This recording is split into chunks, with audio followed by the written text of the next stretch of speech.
कवि माखनलाल चतुर्वेदी कोयल को संबोधित करते हुए कहते हैं, इस हुंकृति पर, हुंकृति अर्थात हुंकार, जोर की आवाज़, कोयल तेरी इस हुंकार से अपनी कृति से और कहो क्या कर दूं। तेरी इस हुंकार से मैं, कृति अर्थात रचना, कवि का जो कवि कर्म होता है, कविताएं लिखने का, कवि की रचनाएं, अपनी कृति से और कहो क्या कर दूं। कोयल तेरी इस हुंकार से ओजस्वी रचनाएं लिखने के अलावा मैं और क्या कर सकता हूँ। कोकिल बोलो तो, कोयल तुम मुझे बताओ, कुछ तो बता। मोहन के व्रत पर, मोहनदास करमचंद गांधी कौन है? भारत के राष्ट्रपिता महात्मा गांधी। बापू के आह्वान पर, मोहन के व्रत पर, व्रत, व्रत अर्थात संकल्प लेना, मोहन के व्रत पर मोहनदास करमचंद गांधी महात्मा गांधी के संकल्प को पूरा करने के लिए प्राणों का आसव किस में भर दूं, अपनी उत्तेजना किस में भर दूं। अपनी कविताओं का जो प्राण रूपी रस है वह रस किस में भर दूं। शैली प्रश्न है, प्राण रूपी आसव, रूपक अलंकार, कोकिल बोलो तो, कोयल कुछ तो बता। यहाँ जो एक प्रश्न बन सकता है, किसके व्रत पर कवि क्या करने को तैयार है?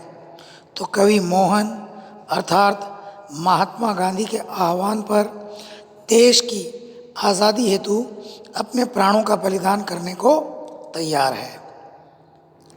रूपक अलंकार, प्राणों का आसव, प्राण रूपी आसव।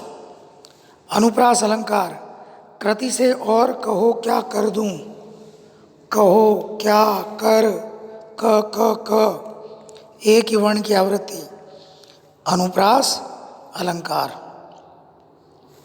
इसी प्रकार इसका शिल्प सौंदर्य जो है, भाषा तत्सम शब्दावली से युक्त खड़ी बोली है।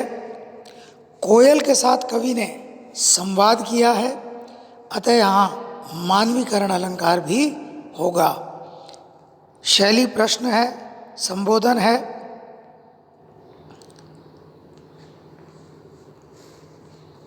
इसी प्रकार एक प्रश्न जो यहाँ बन सकता है, कवि जेल के आसपास अन्य पक्षियों का चहकना भी सुनता होगा, लेकिन उसने कोकिला की ही बात क्यों की है? कवि ने कोयल की ही बात कही है, जबकि मेरे विचार से वह अन्य पक्षियों का चहकना सुनता होगा। इसका कारण यह है कि कोयल की कूक किसी ऋतु विशेष में ही अधिक सुनाई देती है, जबकि अन्य पक्षी साल भर चहकते हैं। कोयल आधी रात में बोलकर कुछ विशेष संदेश देने का आभास कराती है। ब्रिटिश काल में क्रांतिकारी भी छिप छिप कर एक दूसरे को गुप्त संदेश भेजा करते थे, अपनी योजनाएं बनाया करते थे। कवि को कोयल और क्रांतिकारियों की जो कार्य प्रणाली है उसमें संभवतः समानता दिखाई देती है। इस कारण कवि ने अन्य पक्षियों की बात न कर कोयल की ही बात की है। धन्यवाद।